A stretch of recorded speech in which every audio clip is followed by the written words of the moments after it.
Hello student, मैं मुन्ना कुमार और आपका चैनल केल स्टडी पे मैं फिर से उपस्थित हो गया हूं। आज आपके लिए फिजिक्स और केमिस्ट्री का मिसलेनियस क्वेश्चन लेकर आया हूं। तो चलिए पहला सवाल शुरू करते हैं बाबू। सवाल नंबर 1, अनुदैर्ध्य तरंग किसके द्वारा गति नहीं करती है? तो किसके द्वारा अनुदैर्ध्य तरंग किसके द्वारा गति नहीं करती है?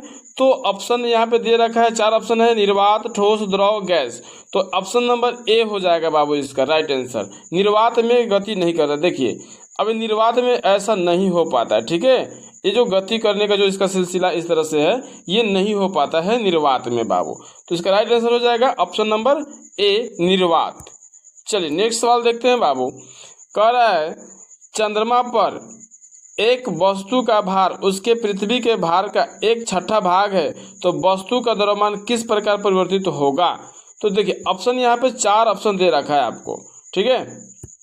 4 नंबर ऑप्शन है, एक सेकेंड। तो 4 नंबर ऑप्शन है बाबू।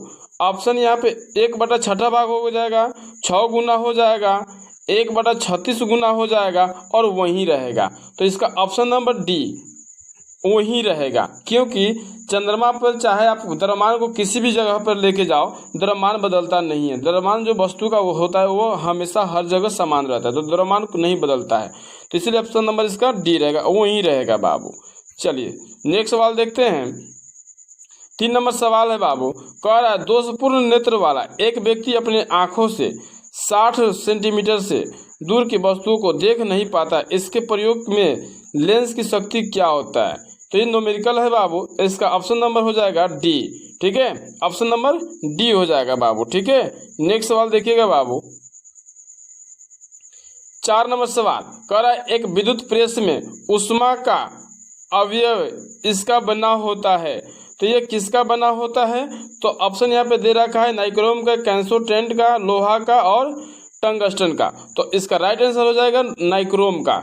क्यों? क्योंकि नाइक्रोम ऊष्मा का प्रतिरोध इसमें अधिक होता है, इसका गलनांक भी अधिक होता है, इसलिए नाइक्रोम का उपयोग किया जाता है। यह विद्युत को काफ़ी देर तक फंसा के रखता है, जिससे वो काफ़ी ज़्यादा गर्म होता है, जो हमारे लिए यूजफुल होता है, जिसका उपयोग हम हीटर में करते हैं, हीटर में और विद्युत प्रेस में भी करते हैं इसका, ठीक है। तो अगला सवाल देखिएगा बाबू।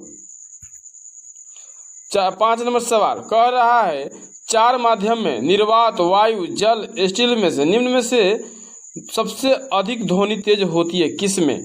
तो सबसे अधिक ध्वनि किस में होती है तेज? तो हो जाएगा बाबू यहाँ पे स्टील में। Option number D. ये VVI सवाल है बाबू, ये लगभग 4 बार पूछा जा चुका है इस सवाल, ठीक है। तो इसका ऑप्शन नंबर डी हो जाएगा। अब निर्वात नहीं हो सकता है। निर्वात में प्रकाश का चाल अधिक होता है। अगर आपके दिमाग में हो तो निर्वात में प्रकाश का चाल अधिक होता है, लेकिन अगर ध्वनि की बात आ जाए तो स्टील में या ठोस में। ऑप्शन में ठोस भी दे तो ठोस भी मारना है, या स्टील दे तो स्टील में मारना है, ठीक है। तो चलिए नेक्स्ट सवाल देखते हैं बाबू। कह रहा है 6 नंबर सवाल है एक वस्तु 5 न्यूटन का बल का कार्य करता है, तो इसे 10 सेंटीमीटर विस्थापन वाली दिशा में लंबवत किया जाए तो कार्य क्या होगा? अब सुनिए यहाँ पे कार्य क्या होगा। तो देखिए अब ऐसे सवाल जब आए तो F बराबर क्या होता है, कार्य पूछा जा रहा है ना, तो W बराबर होता है FS, ठीक है। FS होता है और cos थीटा हो रहा है, ठीक है। तो F का मान जो है 5 न्यूटन वहाँ पे रख दीजिए और ये 10 यहाँ पे रख दीजिए, और cos यहाँ पे हो जाएगा 90। तो cos 90 का मान होता है 0, तो गुना करने पे सारा मान क्या हो जाएगा? 0। इस तरह से इसका राइट आंसर हमारा क्या हो जाएगा? 0 हो जाएगा बाबू। ऑप्शन नंबर डी, यानी कि 5 न्यूटन का बल कार्य कर रहा है लंबवत। अगर बल लग रहा है ऊपर की ओर, बल लग रहा है कार्य करना है, वो ऊपर की ओर कार्य करेगा तो ऊपर की ओर कार्य कर जाएगा, लंबवत कार्य करेगा तो लंबवत यानी कि 90 डिग्री। तो cos 90 का मान 0 होता है, तो 0 से गुना करने पर हमारा सारा पार्टिकल्स 0 हो जाता है, इसलिए इसका किया गया कार्य भी क्या हो जाएगा? 0 हो जाएगा। नेक्स्ट सवाल देखिएगा बाबू। देखिए 7 नंबर सवाल है, कह रहा है एक विद्युत प्रेस में ऊष्मा का अवयव इसका बना होता है। तो 7 नंबर सवाल में जो यहाँ पे दिख रहा है आपको, ऑप्शन नंबर हो जाएगा ए, नाइक्रोम, ठीक है। नेक्स्ट सवाल देखिएगा बाबू। निम्नलिखित में से किस 8 नंबर सवाल, निम्नलिखित में से किसकी कार्य प्रणाली विद्युत चुंबकीय प्रेरण पर आधारित होता है? तो ये सवाल यहाँ पे दिया है धारा मापी, वोल्ट मापी, ट्रांसफर, गैल्वेनोमीटर। तो यहाँ ऑप्शन नंबर हो जाएगा सी, ट्रांसफार्मर। अब देखिए ये होता क्यों है, तो प्रेरण का मतलब होता है, ये देखिए ये जो धारा इसके अंदर होता है, इसके कार्य प्रणाली जो होता है घुमावदार होता है, ठीक है। या आपने ऐसा चुंबकीय भी देखा होगा, तो ऐसे आपने पढ़ा होगा बाबू, यही प्रेरण होता है, ठीक है, ये प्रेरण होता है बाबू, ठीक है। तो ऐसे सवाल आए तो ऐसा ही करना है। तो इसका 8 नंबर सवाल का आंसर क्या हो जाएगा? ट्रांसफार्मर, ठीक है। नेक्स्ट सवाल देखिएगा बाबू, निम्नलिखित में से कौन सा पुनः नवीकरणीय ऊर्जा का स्रोत है? तो नवीकरणीय ऊर्जा का स्रोत है, तो यहाँ पे कोयला है, प्राकृतिक गैस है, लकड़ी है, पेट्रोलियम है। तो इसका राइट आंसर सी हो जाएगा, लकड़ी, ठीक है। नेक्स्ट सवाल देखिए, निम्नलिखित में से कौन सी सदिश राशि नहीं है? अब सदिश राशि के बात आ रहा है, तो सदिश राशि क्या होता है पहले जान लेते हैं। तो सदिश राशि क्या होता है? जिसमें दिशा और परिणाम दोनों होता है। तो संवेग हो सकता है, बल हो सकता है, त्वरण हो सकता है, ऊर्जा नहीं होगा। तो इसका ऑप्शन आंसर हो जाएगा ऑप्शन नंबर डी, ऊर्जा हो जाएगा बाबू। नेक्स्ट सवाल देखिएगा बाबू, एक नाभिकीय रिएक्टर में कंट्रोल छड़ों के लिए प्रयोग में लाया जाता है किसको? ठीक है, तो नाभिकीय रिएक्टर में किसको प्रयोग किया जाता है? तो यूरेनियम है, ग्रेफाइट है, द्रव है, कैडमियम है। तो ऑप्शन नंबर इसका डी हो जाएगा, कैडमियम, ठीक है। नाभिकीय रिएक्टर में छड़ के रूप में कैडमियम का उपयोग किया जाता है। नेक्स्ट सवाल देखिए बाबू, दाहिने हाथ के अंगूठे के नियम में अंगूठा किसके गति को ओर इंगित करता है? तो ये धारा के दिशा की ओर इंगित करता है, धारा के दिशा की ओर इंगित करता है। सॉरी, यहाँ पे है धारा के दिशा को इंगित करता है, ये ऑप्शन नंबर ए हो जाएगा बाबू, ठीक है। नेक्स्ट सवाल देखिएगा बाबू, कह रहा है जब एक बस चलना प्रारंभ करता है तो यात्री को धक्का पाते हैं, पीछे की ओर धक्का पाता है। जब बस चलना शुरू करता है तो जब बस आगे बढ़ता है तो वस्तु पीछे की ओर जाता है, ठीक है। तो वस्तु पहले से किस अवस्था में रहता है? विराम के अवस्था में। उसको गति में लाने का हमने चेष्टा किया, तो ये वस्तु आगे की ओर जाएगा तो पीछे को, तो ये गति जड़त्व के कारण हुआ, और जो विराम जड़त्व के कारण हुआ। और जो वस्तु विराम में गति में है उसे विराम में लाइएगा तो आगे को झटका लगेगा, तो विराम जड़त्व का गति जड़त्व कहलाएगा, ठीक है। तो ये गति के प्रथम नियम पर आधारित है, गति के प्रथम नियम पर आधारित है, क्योंकि जड़त्व का नियम गति के नियम से ही निकलता है। तो ऑप्शन नंबर ए हो जाएगा बाबू। नेक्स्ट सवाल देखिएगा, कह रहा है एक लड़के के पास नीचे के 4 विकल्प है, वस्तु को 3 की ऊर्ध्वाधर दूरी गति करने के लिए दिए गए विकल्पों में से अधिकतम कार्य कब करेगा? तो वह एक अनंत तल पर धक्का देकर, या ऊर्ध्वाधर ऊपर की ओर उठकर, नीचे के रोलर पर धक्का देकर, या समतल क्षैतिज पर धक्का देकर, ठीक है। तो ऐसे सवाल जब आए तो ध्यान रखिएगा, इसका राइट आंसर हो जाएगा ऑप्शन नंबर बी, ऊर्ध्वाधर ऊपर की ओर उठकर, ऐसे हो जाएंगे, ठीक है। नेक्स्ट सवाल देखिएगा बाबू,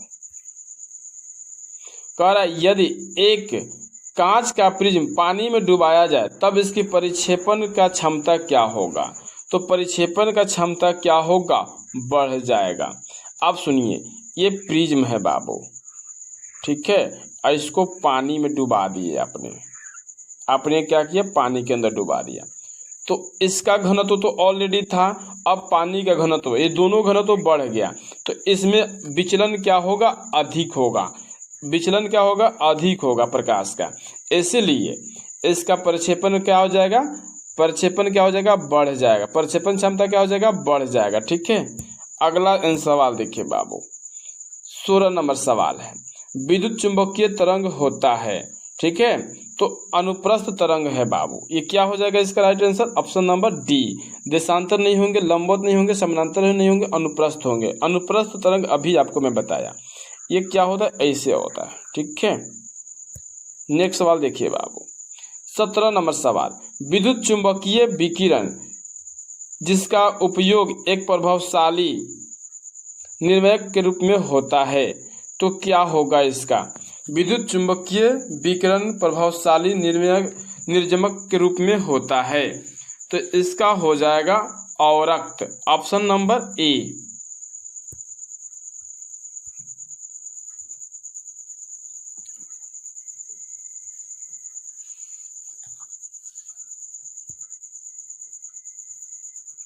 सवाल नंबर 18 नंबर सवाल है, गैस लेजर में किन गैसों का मिश्रण का उपयोग किया जाता है। ठीक है, तो किन गैसों का उपयोग किया जाता था, गैस लेजर में उपयोग करना है, तो इसका राइट आंसर हो जाएगा बाबू, यहाँ देखिए, क्लोरीन और ऑक्सीजन तो होगा नहीं, हीलियम और नाइट्रोजन नहीं होगा, हाइड्रोजन और हीलियम नहीं होगा, हीलियम और नियॉन हो जाएगा। इसका राइट ऑप्शन डी हो जाएगा बाबू। ठीक है, सवाल नंबर 19 कह रहा है कि किस विकिरण का वेग प्रकाश से कम होता है, तो यहाँ पे ऑप्शन नंबर 4 दे रखा है। ऑप्शन है अल्फा किरणें, गामा किरणें, पराबैंगनी किरण, एक्स किरण, तो इसका राइट आंसर हो जाएगा बाबू अल्फा किरण। ठीक है, अल्फा किरण यानी कि सबसे कम किसका है, अल्फा किरण का। नेक्स्ट सवाल देखिएगा बाबू, कह रहा है एक व्यक्ति रत्नों को ढेर से वास्तविक और कृत्रिम को अलग करना चाहता है, तो उसे किस विकिरण का उपयोग करना चाहिए। ऑप्शन यहाँ पे 4 दे रखा है, पराबैंगनी किरणें, अवरक्त किरणें, एक्स किरणें, लेजर किरणें, तो इसका राइट आंसर हो जाएगा बाबू अब एक्स किरणें हो जाएगा। ठीक है, एक्स किरण हो जाएगा इसका। किसी भी चीज़ों को अलग करने के लिए, स्प्रेड करने के लिए या टूटे फूटे चीज़ों को अलग करने के लिए एक्स किरणों का उपयोग करते हैं। ठीक है, तो राइट आंसर हो जाएगा ऑप्शन नंबर सी 20 का। नेक्स्ट सवाल देखिएगा बाबू, कह रहा है 21 नंबर, निम्न में से कौन सी विद्युत चुंबकीय तरंग नहीं है। अब निम्न में से कौन सा विद्युत चुंबकीय तरंग नहीं है, तो इसका ऑप्शन यहाँ पे 3 ऑप्शन दे रखा है, 4 है, रेडियो तरंगे, अवरक्त तरंगे, ध्वनि तरंगे, पराबैंगनी किरणें, तो इसमें से ऑप्शन नंबर सी हो जाएगा बाबू, ध्वनि तरंगे विद्युत चुंबकीय तरंग नहीं होता है। नेक्स्ट सवाल देखिएगा बाबू,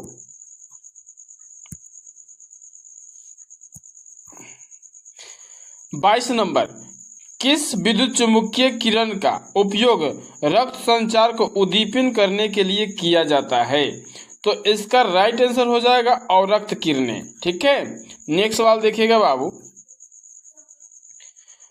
प्रकाश विद्युत प्रभाव के कारण उत्सर्जित कण क्या है, तो इसका राइट आंसर हो जाएगा B, option number B, option number इसका हो जाएगा बी। ठीक है, एक सेकेंड, ऑप्शन नंबर बी हो जाएगा बाबू। अब नेक्स्ट सवाल देखिएगा बाबू, कह रहा है कि उस प्रथम भारतीय कृत्रिम उपग्रह के नाम बताइए जिसने अन्य 1975 में प्रक्षेपित किया गया था, तो इसका राइट आंसर ऑप्शन बी हो जाएगा आर्यभट्ट।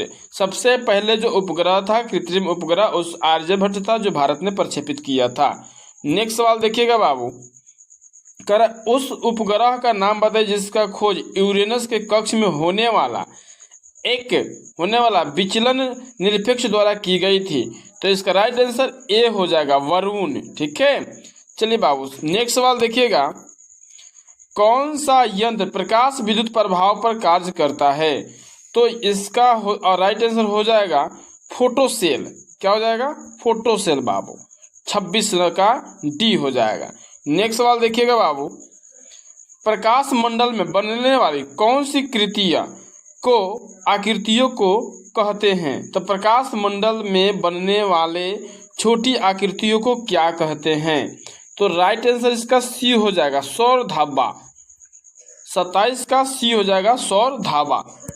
चलिए बाबू नेक्स्ट सवाल देखिएगा, आकाश गंगा को पता सबसे पहले किसने लगाया, आकाश गंगा का पता सबसे पहले किसने लगाया, तो इसका राइट आंसर हो जाएगा बाबू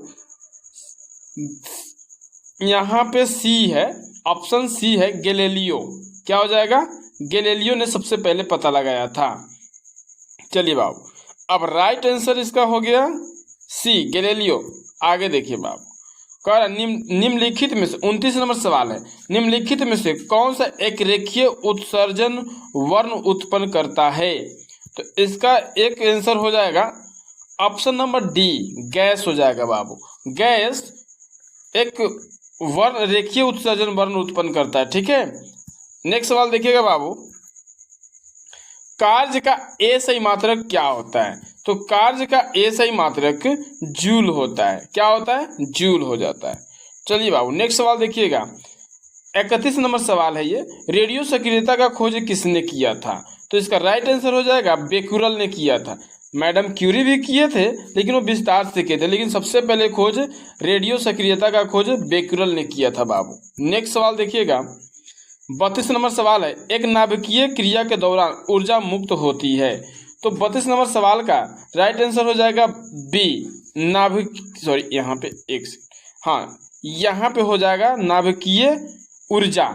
ठीक है, चलिए बाबू, नेक्स्ट सवाल देखते हैं, आइंस्टीन के ऊर्जा द्रव्यमान संबंधित है। तो इसका राइट आंसर हो जाएगा 33 का बी हो जाएगा, E=mc²। आइंस्टीन ने जो थ्योरी दिया था फोटो इलेक्ट्रो इफेक्ट का, विद्युत प्रभाव का नियम, जिसको आइंस्टीन ऊर्जा द्रव्यमान के संबंध बताया गया, ये था E=mc²। Option number B, right answer option number B हो जाएगा बाबू। नेक्स्ट सवाल देखिएगा, कह रहा है एक परमाणु एक अणु में नाभिकीय न्यूक्लियस को अलग करने में लगने वाली ऊर्जा को क्या कहते हैं? तो इसको कहते हैं समयोजी ऊर्जा, यानी ऑप्शन नंबर डी। 4 ऑप्शन है, नाभिकीय ऊर्जा, बंधन ऊर्जा, न्यूक्लियस ऊर्जा, जिसमें से ऑप्शन नंबर डी हो जाएगा समयोजी ऊर्जा। चलिए बाबू, नेक्स्ट सवाल देखते हैं, 35 नंबर सवाल है, कह रहा है द्रव्यमान में कमी मापने के लिए उपयोग किए जाने वाला यंत्र क्या है? तो ऑप्शन 35 नंबर सवाल है, तो ऑप्शन नंबर बी हो जाएगा बाबू, स्पेक्ट्रोस्कोप। स्पेक्ट्रोस्कोप, इससे द्रव्यमान में कमी मापा जाता है। नेक्स्ट सवाल देखिएगा बाबू, प्रोटॉन और न्यूट्रॉन मिलकर कहलाते हैं, प्रोटॉन और न्यूट्रॉन मिलकर कहलाते हैं। तो इसका ऑप्शन नंबर ए हो जाएगा। क्या हो जाएगा? ऑप्शन नंबर ए हो जाएगा। एक सेकेंड बाबू, एक सेकेंड, ऑप्शन नंबर ए हो जाएगा न्यूक्लियंस। क्या हो जाएगा? जब प्रोटॉन प्लस न्यूट्रॉन जब मिलते हैं तो न्यूक्लियंस बनते, क्या बनते बाबू? न्यूक्लियंस बन जाते हैं। क्लियर? चलिए 36 नंबर सवाल है, क्या हो जाएगा? Option number A, nucleons. Next सवाल देखिए बाबू, टाइटेरियम और ड्यूटेरियम के मिश्रण से उत्पन्न सक्रिय तत्व गैसीय तत्व क्या है? तो चलिए, ये जब दोनों मिश्रण होते हैं, टाइटेरियम और ड्यूटेरियम दोनों मिश्रण करते हैं तो हीलियम गैस बनते हैं बाबू। कौन सा गैस बनता है? Helium gas. यानी ऑप्शन 37 के ऑप्शन नंबर बी हो जाएगा, हीलियम गैस। नेक्स्ट सवाल देखते हैं बाबू, भारी जल का रासायनिक नाम क्या होता है? तो ऑप्शन नंबर यहाँ पे हो जाएगा ए, deuterium monoxide. Deuterium monoxide D2O। ठीक है, ड्यूटेरियम मोनोऑक्साइड। चलिए बाबू, नेक्स्ट सवाल देखते हैं, नाभिकीय अभिक्रिया जिसमें 2 या 2 से अधिक हल्के नाभिक जुड़कर एक भारी नाभिक का निर्माण करते हैं। ठीक है, एक भारी नाभिक का निर्माण करते हैं तो उससे पर्याप्त ऊर्जा जो उत्पन्न होता है, इस क्रिया को क्या कहते हैं? तो नेक्स्ट इसका सवाल 39 का हो जाएगा, नाभिकीय विखंडन। देखो बाबू, जब वो जुड़ रहे थे तो वह नाभिकीय संलयन किया, वो जब जुड़ रहे थे तो नाभिकीय संलयन किया, लेकिन जब वो गिरेंगे और फूटेंगे, जब वो बम फूटेगा तो नाभिकीय विखंडन से ऊर्जा उत्पन्न होगा। नाभिकीय विखंडन से ऊर्जा उत्पन्न होगा बाबू। कौन सा विखंडन? नाभिकीय विखंडन। ऑप्शन नंबर बी से ऊर्जा उत्पन्न होगा बाबू। चलिए, अब कह रहा है 40 नंबर सवाल में, सूर्य में होने वाली क्रिया क्या है? अब सूर्य में कौन सा क्रिया होता है? तो वहां पे होता है नाभिकीय संलयन। Option number D. Option number D. अब जो हमें सूर्य से ऊर्जा उत्पन्न होता है, जो ऊर्जा प्राप्त होता है, तो इसके नाभिक का जुड़ना होता है बाबू। ये नाभिक का जुड़ना होता है, उसमें हीलियम और हाइड्रोजन होते हैं बाबू, H2 हाइड्रोजन गैस पाए जाते हैं, जो जुड़कर उसके हीलियम जुड़कर एक नाभिकीय संलयन के तहत जुड़कर एक हमें ऊर्जा उत्पन्न करते हैं बाबू। तो नेक्स्ट सवाल हो जाएगा तो 40 का ऑप्शन नंबर डी नाभिकीय संलयन। नेक्स्ट सवाल देखिएगा बाबू, ऊर्जा का एसआई मात्रक। ऊर्जा का एसआई मात्रक जूल होता है। एसआई मात्रक क्या हो जाएगा? जूल हो जाता है। ऊर्जा का एसआई मात्रक जूल हो जाएगा। लास्ट नेक्स्ट सवाल देखिएगा बाबू, 42 नंबर सवाल है, नाभिकीय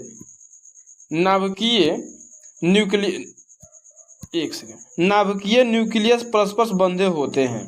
तो नाभिकीय न्यूक्लियस बंधे होते हैं नाभिकीय बल से। किससे? नाभिकीय बल से। ऑप्शन नंबर बी, 42 के बी हो जाएगा बाबू। जब एक नाभिक दूसरे नाभिक से बंधे होते हैं तो ये इस पर दोनों से बल लगाता है, जिसको हम लोग नाभिकीय बल कहते हैं। ठीक है, नाभिकीय बल कहते हैं। नेक्स्ट सवाल देखिएगा बाबू, मानक हाइड्रोजन इलेक्ट्रोड तथा इलेक्ट्रोड विभव लिया जाता है, तो इसका राइट आंसर हो जाएगा बाबू 0।